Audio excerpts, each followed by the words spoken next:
Hello, hello, hello, amigas, and welcome to Amiga Handle Your Shit podcast. I'm excited to have someone here. She is a repeat for a reason because she's got a nice following out there, and she has been so instrumental, not only in my life, but in the life of many professionals. And she's backed by popular demand. So here she is. Here's Marta Morales, and she's from Keller Williams. And she's been there for over 11 years. And she's also a real estate professional for the past 17 years. Amigas, that's a shitload of time. That's like me, over 20 years as an attorney. Christ, we've done it all, right, Marta? Pretty much. And we've seen it all, the best and the worst. Yes. So, I'm so excited to have you here. Welcome back, Marta. I love your vibe. I love what you're doing now. And I'm so ready to share this with the rest of amigas that are in the upstream of handling their shit. And I know this conversation is going to be amazing and beautiful and inspirational. So thank you so much, Marta, for being here. Well, thank you, Jackie, for inviting me again. And it's a pleasure, and it feels so wonderful to be here and sharing. I love to share and, as much as I can to help anyone out there that might need, or, one word or two. Wow, I understood her and I'm there with her. And if I can do that, that'll make my day. I know, right? It's like, you can be plowing and doing it and like, there'll be that one little moment that drives a person's inspiration and oh, I can do it too. So I'm excited because you have a lot of wisdom in the real estate professional field, and I know that what we really wanted to dig in that we didn't do before was how do you even start as a real estate professional? Because I think people think that it's just, oh, you just apply and you just get in and you just do the tests, but there's more to it, right? So yes, and then I want to say no. So it is taking a course. You have to do so many hours. You take your test in the class, you pass it, then you automatically can apply for taking a state test. You pass the state test and you're licensed. And it's actually not that difficult. And that's really where the challenge starts, because you get licensed and you're like, okay, I got licensed, I got my paper, let's go. And they never in class tell you, well, how do you start your business? And that's where the fun begins. And so number one, what you should do is really interview some offices, some companies that have a good support system for new agents. Because my experience when I started 17 years ago, I went to an office because a friend worked there, which was not a very good idea to a point, because I didn't really do my homework. And I was there and they're like, okay, there's your desk, there's the phone, and start making phone calls. Calling who? Like, who do I call? and I can actually empathize with that, because it's like in law school, they don't teach you any, like me, they teach you the law, but they don't teach you how the heck you can get clients. Do they miraculously appear? Right. Exactly. So I didn't have I went full time into real estate. So I really had to, get my business going. So what I decided was I'm going to do an open house every weekend. And so I did them for years. I did them for, I don't know, 5 years, almost every weekend. I hardly would ever take a weekend off. And it did pay off. I started getting my clients and I started selling. Of course, I started full time right when the recession hit, which was 2000. Well, it didn't start in 2007, but you could see the signs that it was going to happen. And so 2008 was very hard. I think I closed 2 transactions, not enough for my house payment. Oh, well, that must have been a very scary time for you. It was very scary. Thank goodness I had some money saved up. I will say I got into a little bit of debt. And then 2009 was a lot better. We had those programs. So I would say from 2009, it's been, going up a little bit every year. So I was able to go through 2007, 2008, really hard 2009. I will say this, you go through the worst in the beginning. When it's good, it's easy. So, it was really hard in the beginning because of just the news. Everybody was losing their home. Who's going to buy? It was just chaos. And, I went through the chaos and it was okay. I was able to move forward. So what did you do to pivot? Because, to change your strategy, did you change your strategy?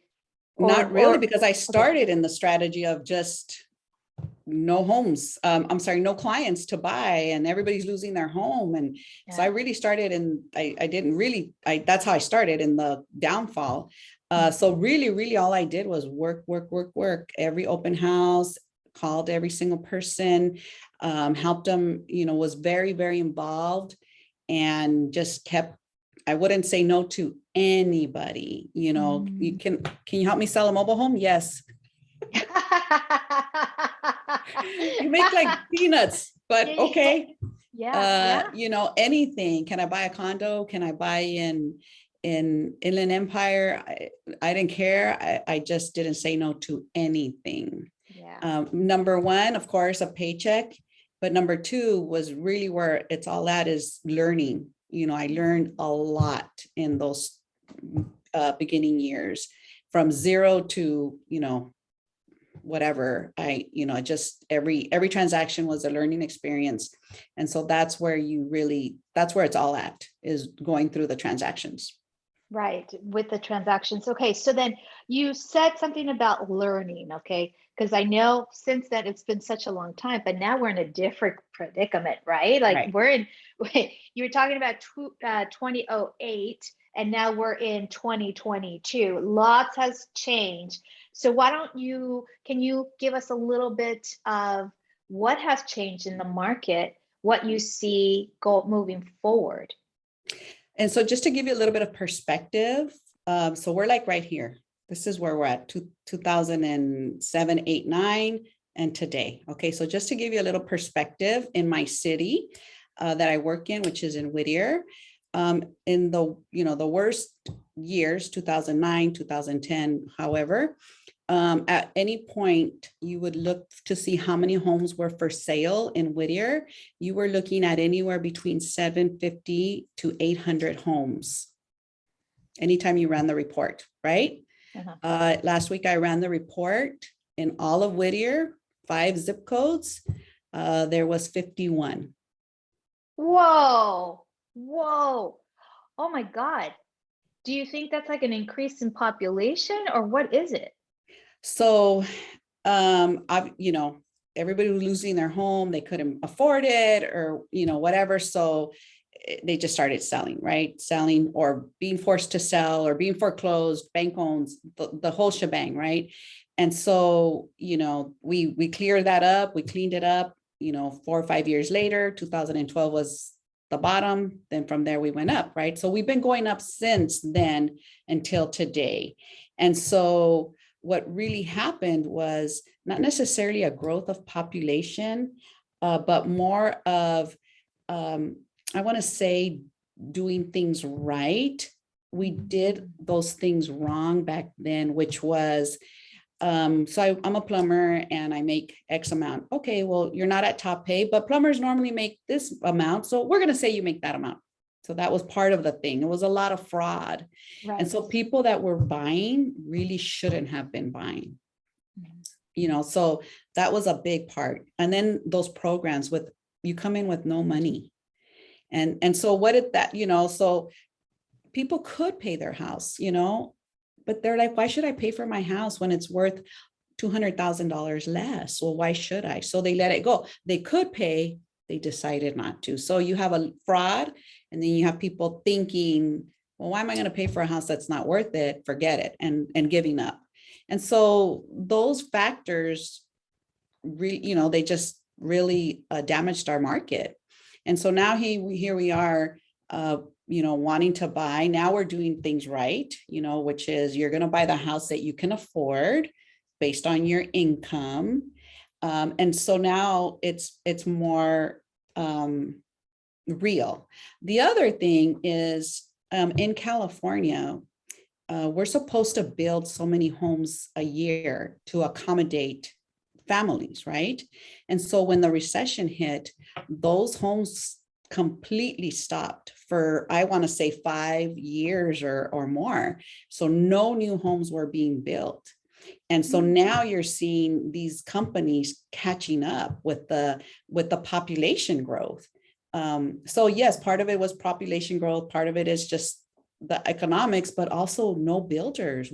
Builders stopped building, and we're supposed to build so many houses a year to accommodate the families, and that wasn't happening. And so now we come into the, homes going up and people buying, we don't have enough homes for all those people that want to buy. So there was a lot of factors. Right. Yeah, no, well, you actually are educating me with this one, because I had no idea that there was like a California law that said that we need X amount of houses for families within a year.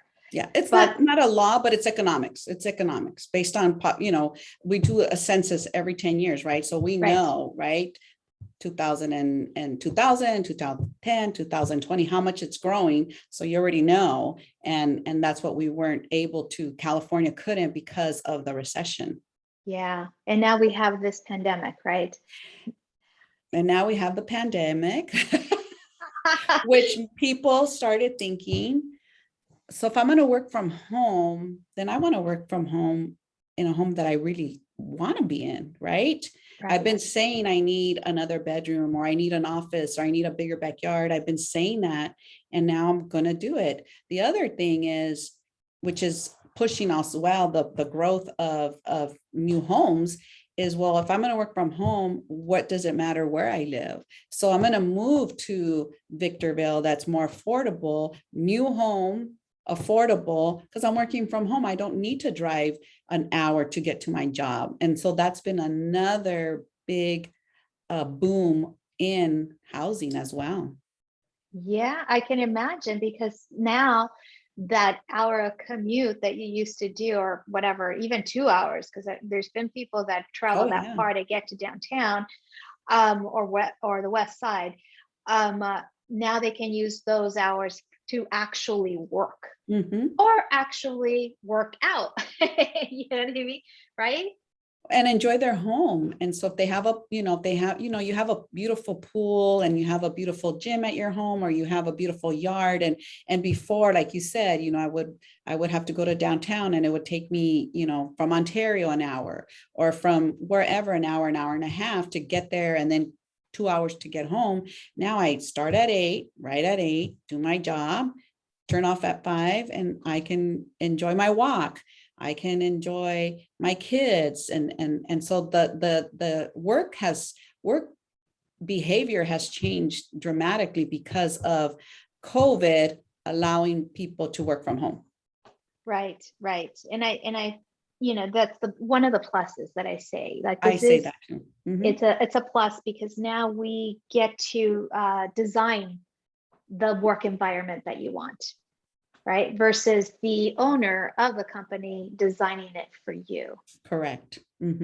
Oh, this is great. And so now that we're all working from home, and, and not meeting one another as much as we used to, what have you done to change the trajectory of your business? So yeah, that was a big adaptation for sure. So for sure, I started Zooming my presentations, because we couldn't meet. In the beginning, we weren't even allowed to meet people in the office at all. Our office closed because of just the law. That was the law of California said you couldn't meet indoors unless you had to, like markets and stores and all that. So I couldn't even meet my clients in my office. So we had to Zoom our appointments. And, you have to react right away. So this is the way it is, and this is the way we have to do business. And, you know, in the beginning, of course, it's like weird, it's uncomfortable. Now it's like no problem. So I continue to Zoom my appointments. The other thing that I really focused on in COVID was really focused on my clients. And I spent 2 months just making sure they were okay. Did they need anything from me? Because I wanted to have that communication, because everybody went in insular, I guess, inside themselves, right? Okay, I can't leave the house, I can't go anywhere, and they became isolated in their own environment. And so I wanted to reach out to them and make sure that we still have this line of communication, that if you need anything from me, then, you know, let's talk. We can Zoom, we can FaceTime, or just plain old talk on the phone. To still move forward. And I did that for about a good 2 months, which had nothing to do with real estate. And that really was important to them. And it was really important to me, because I wanted to make sure everybody was okay. Yeah, yeah. And talk about customer service. I mean, that's excellent customer service, because you're not asking anything of your customer. You're just there to support and serve. And that was the goal. Mm-hmm. Yeah, because I think oftentimes salesmen and saleswomen, Mm-hmm. they're all about, okay, I got to get that deal, I got to get that deal, I got to get that deal, without really treating the person as a human being with emotions and feelings, right? And so, oh, I love that what you did. You pivoted in a way that was safe. You created a safe container for your client, which is something that I oftentimes people don't do, you know, because their top of mind is like, I need to sell, I need to sell, and you know, without really putting the emotions behind it, because these are human beings who are Right. going through some real serious stuff. Right. Right. And you give you they wanted to say what they wanted to say. Yeah. You know, gave them that opportunity when I don't know if they had it or not. You know, my cousin's sick, or no one, or we're not sick, or, you know, whatever the conversation was, it was top of conversation was what was happening for sure. Right, right, right, right. And you know, we all want to talk. We all want to. I often do. I believe oftentimes, um, uh, our voice gets silenced because there's so much chatter. Mm-hmm. But the fact that you allowed them to talk with you and just free flow, I think that just put a little points in the God scale of like, way to go, Marta, way to go. And I love that. Wow. So you created these safe containers for your clients to speak with you. Now you also, from looking at your bio, is that you also created was it life fairs? Mm-hmm. Tell me more about that. What is that? Sure. So, you know, you start off, like I had told you, I start off and, you know, I'm working every weekend. I say no to nothing, and I'm working really hard to get start my business, right? And that's how you start. At least that's how I started. So I did that for about a good, gosh, I want to say 10 years without really looking up. Just kept going and going. And then about 10 years, I want to say maybe 11 to 12 years later, I'm like, okay, so I've helped my clients buy their house, sell their house, you know, what they needed from me. What about everything else though? And so I started to reach out to my friends and other businesses and saying, you know, can you teach me a little bit more about a living trust, or what life insurance does, or what a reverse mortgage is, et cetera, et cetera. And so I started doing one a month, inviting these speakers. And then I stopped for a little bit, and then I thought, you know, I kind of want to bring it back, but I don't want to do it just one at a time. I want to do everybody so we can get as much information in one opportunity. So I start, well, what is this about? It's really about your life. So instead of a book fair, it's a life fair. And so I invited all the professionals. I would invite them, and we would do them every 90 days or so. They'd come to my office and they speak for 5 minutes, an introduction of what they do. And then after the meeting, go ahead and meet with them one-to-one and ask your questions. because there's so much things out there. I always say this, in the United States, we have all these things that can help us, and we don't have enough information about them. And I'm going to tell you a little quick story why it really came to my heart for reals. When my dad passed, we thought he had everything, and he didn't. And so my mom struggled a little bit on certain things. He didn't have life insurance, which I wish he would have. He could have helped. She could have been more secure with money, because when these things happen, you're like going crazy, and it's just a lot of stuff that you have to do. So I wish he would have left her a little bit of something that she could have transitioned. And then the services and stuff, they weren't really ready to go. And so it was very chaotic for many months. Had someone told them, do this, do this, do this, and then it would have been I don't want to say easy, it's still difficult, but economically, financially, it would have been, we wouldn't have had to worry so much. And let's just move forward with the other stuff. And that's when I said, I really want people to be ready. So it's protection, planning, all that stuff at one time. Yeah, I think that, it's so important. I used to do these, like you said, fairs with estate planning, and a lot of them with Latinos. And it was very interesting to me that a lot of them didn't even know what that meant. Mm-hmm. And I'm like, well, this is something, if you buy an asset, you better have a living trust. You shouldn't be, it's like, come on. Like, I'm working on my living trust, and it's essential. I mean, my family's had it forever. And I think it's one of the most important piece of documents Mm-hmm. that you need, because it's essential when you're about to transition into, out of this world, right? And kids have no idea how to navigate unless there's something written down. Correct. Right. And so, and then you can avoid the fights. If you have a lot of children, well, why is he getting that? And why is she getting that? And so it really avoids a lot of things if you put your writing, your wishes into a trust, and your will, and all the durable powers of attorneys that are required in order to facilitate a transaction to avoid probate. So I just said a mouthful there. Yeah.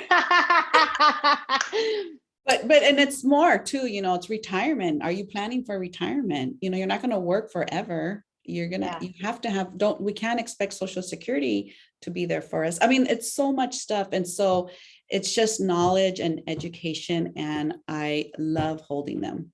Yeah, I love that you hold space for them, because it's a very important thing.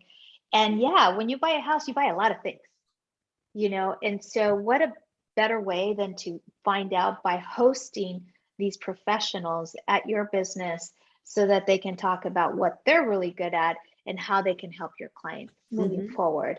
So I think that's really, really cool and really important. So let's see. Okay, so we're talking about Life Fair, and you were also mentioning to me that you're bringing more new agents into your company. Give us a little preview of what that means, and what do you do as a mentor? Yes. So again, here I am now. It's been 16 years. I get to this, so you go through roads in your business or in your career, and then things come up, and you're like, okay, let me add, let me change, let me adapt. So now I'm here 16 years. I started thinking about it. Okay, is this where the path I want to continue to selling and buying? And so earlier this year, I said, I kind of want to help more agents so they don't go through with what I went through in the beginning, which is just, like I said, here's your phone, here's your desk, start making calls. I mean, there's so many things that I can help you, that you don't have to do that or struggle so much, right? And so I became part of my office, more involved in the office. So I'm still doing my business, but now I'm helping my office bring agents into our office with the proper tools. So when they start, they have a guide. And I love mentoring young agents or whatever age, because they come at any age. But in the beginning, this is how we set up your database. We need to set time. Let's schedule your day on what you're going to be doing from this time to this time, et cetera, et cetera. All these things that, like I said, I didn't have any organization at all. It was just fly by night, do whatever is happening. And so you could be more productive and you can reach your goals faster and more more planned. You know what's going to happen. I always say, whatever you do today, you're going to see the results in 90 days. So if you already know that, then you can plan your year. You can plan your year and where you're going to get paid potentially, right? And so that was one of the things that came into my thoughts. And then the other one is I'm looking to open up a satellite office in another area to, again, help more agents grow their business. Nice. So more of a management mentor Yeah. position that I'm growing into. Right. Because let them do the work. You're already at this level. You're like, all right, I'll mentor you. You guys do the work. That's where I'm at. I'm like, while you guys handle it, I'm going to be here, my podcast. So I totally get it. I get it. There's a time in your professional career where it's like, I already did the work. I feel like I'm not that I'm owed, but I'm in a position now where I can help you. Right. Versus like hustling, because, those days are over. And right. Plus our bodies, as we get older, our bodies get a little weaker. Correct. Right? The young ones, they have all the energy in the world, but right. little, us amazing Latinas, we actually can relax now, right? Right.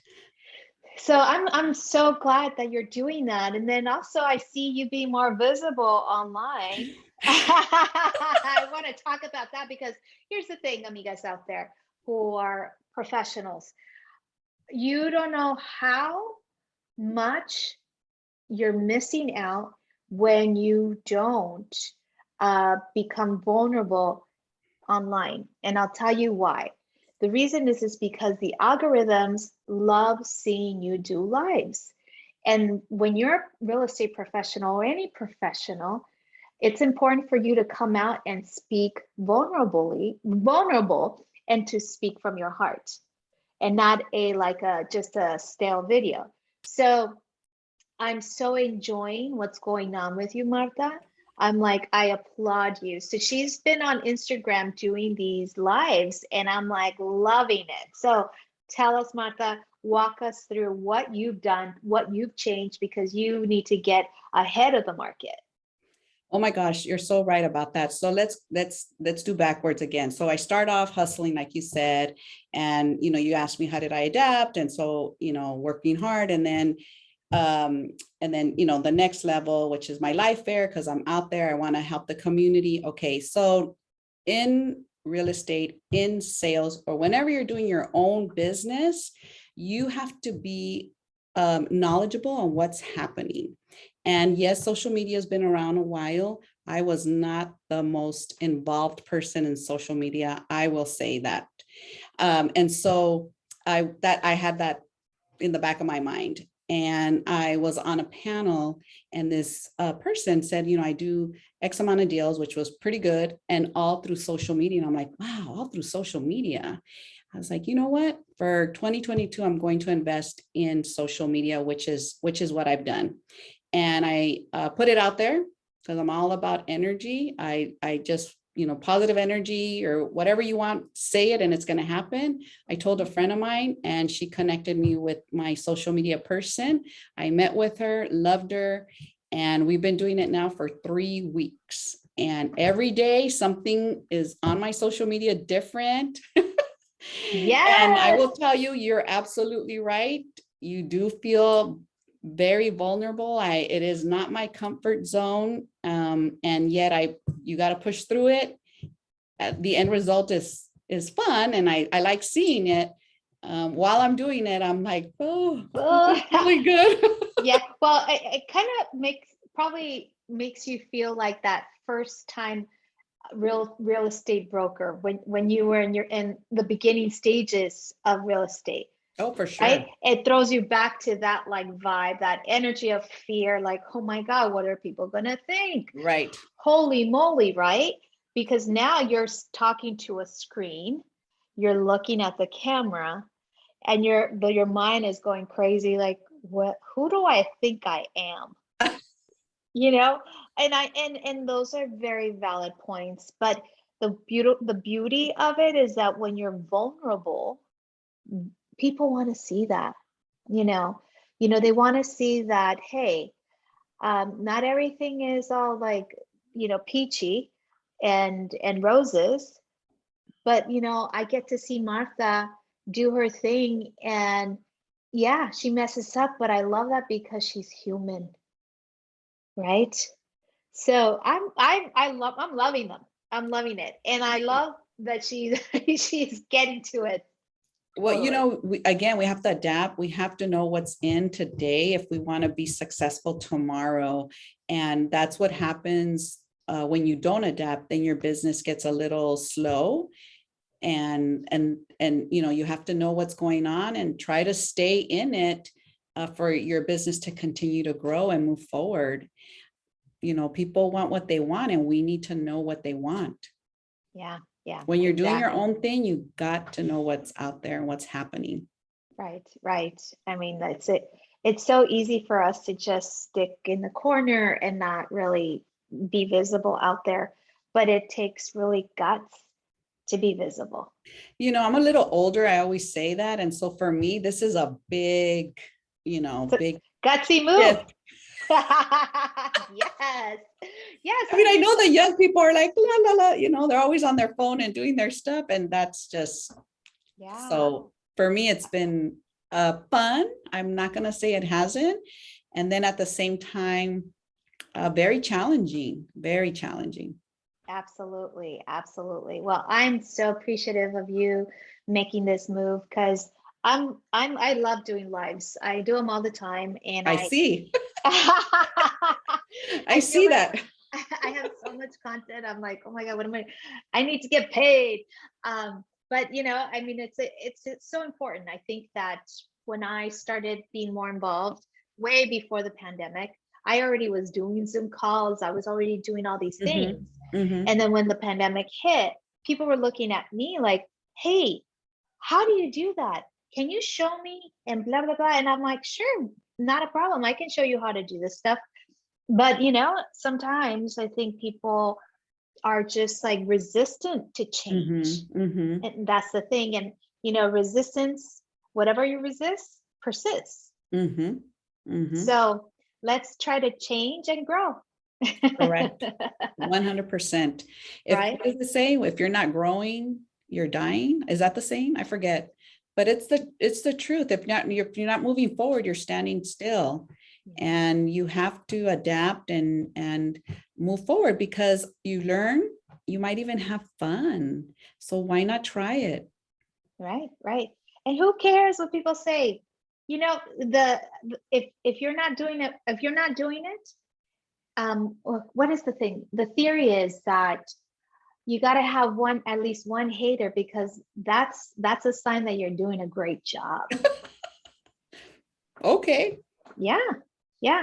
Because everyone's going to judge, right? Right. And we shouldn't take that personal, because that's that person's perspective with their energy, with their vibration. Has nothing to do with us. Right. But when you do get that negative, you're like, I'm doing a great job. Well, that's good too. I'm gonna have to think. I'm gonna have to take that thought from you, Jackie. Yeah, no, it's true. It's true, because when you're doing really well, then the haters start coming out. True. So, and that's a sign. I'm doing it. I'm freaking doing That it. is actually, you're right. That's a Right? great way of looking at it. You're right. Yeah, I'm doing it. I'm doing it. Thank you. I love that comment. It's just going to make me feel better, make me progress and move up. Thank you, thank you, thank you. Always flip it on its head. Gratitude. Like, yes, I appreciate that because now I know and I can do better. I know I can do better, right? I'm excited, Marta, for you and doing these new things for your business. Now, as we're ending our conversation here, I always ask my amigas if they could give us 1 or 2 tips on how they can handle their shit. What do you say? So thank you for asking. So one of the things that I try really hard is like what you just said, don't take things personal and really, really work on looking at the other person's point of view, because why they're saying something that you're like maybe not liking, and you know what, think about what they're saying and why they're saying it. And like you said, it's not really about me, it's maybe about them, and so they're just reacting to whatever situation. And so I always try to give them the benefit of the doubt. Everybody has a right to have a bad day, and so one of that's, I really try to not go down that road. You're a little upset, then I will try to see it on your side. We're still friends, and maybe I'll call you tomorrow. Yeah. But don't just dwell on that. And so that makes your life easier and you stay friends with everyone. And so that would be one of the things. And then also the other thing that is always part of my life is always thinking positive and always being grateful for every single day in my life. If I meet someone new, awesome. If I reconnected with someone else, awesome. And even sometimes things that don't go your way, like you said, sometimes things don't go your way for a reason. And I always try to say, you know what, this is happening to me. Why? And because I need to learn from this. I need to focus on what am I going to learn from this incident that will help me in the future. And so just try to really be in the moment and not, we all have our days like, oh my God, why is this happening? And give yourself a few seconds, but now, okay, why is this happening? And what am I going to learn from it? Yeah, absolutely. Why is this happening? I always say for me, not to me, because for me is more, it's not victim mentality. To me means like I'm like, oh, I'm a victim. But for me, I'm like, okay, well, this is a learning time. This is a learning situation. So what do I get to learn from this? Because and one other thing, but if you ever want to do into real estate, I will say this, just be open and be an open sponge, because you're going to learn a lot. And so just be open-minded. Yeah. Well, thank you so Thank much, you, Marta. Jackie. Thank you for being here on Amiga Handle Your Shit. I love this conversation, and I know a lot of amigas out there are going to appreciate it even more because, you are a veteran real estate professional and you've taken us from beginning to end. I love it. Thank you. Well, thank you for inviting me, Jackie. I really appreciate it. And, thank you. Absolutely, my love. See you soon. Take care. Bye. You too. Bye.